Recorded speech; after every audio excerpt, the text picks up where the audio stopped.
What triggered you in your addiction recovery to relapse? So I've been sober for almost 13 years, and the last time I relapsed, I wouldn't necessarily say that I was in active recovery.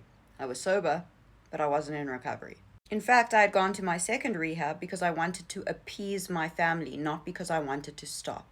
It was also all calculated. I had been to that rehab before. I knew the language, the loopholes, how to navigate the system. I knew how to present just enough vulnerability to seem compliant without ever really engaging. And instead of using that time to face trauma, I weaponized my trauma to gain sympathy and manipulate the system. I was performing recovery to control the outcome, not to change my life. And when I got out of that rehab, I told my mother I wanted to change. She dug into her savings and sent me back to university where I would study teaching. And a part of me did want to make that work, but I hadn't done any real work on myself. I personally hadn't faced the way I blamed others, avoided responsibility, hadn't faced past trauma, or even acknowledged the trauma I'd caused other people in my addiction. I was still the same person, just sober.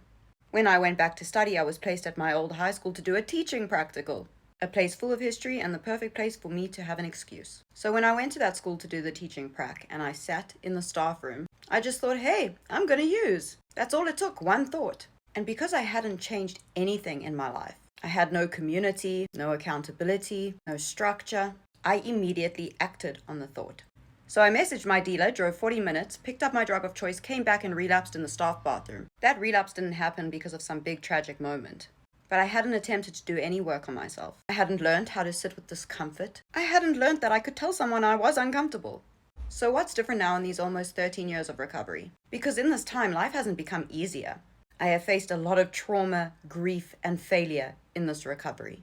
I think the reason I haven't picked up during all these awful times, or joyful times, any excuse to pick up, is that I've built something. By that I mean I got honest. I found community, and in doing so found myself. And I stopped relying on performance and actually started doing the work. This is absolutely not what it's like for everyone. For me, recovery really began when I started to identify patterns I kept repeating, the beliefs that kept me stuck. And of course, it's been a long process of figuring out what my triggers actually are and what I need to keep working on just for today. No one's relapse or recovery looks the same. This is just mine.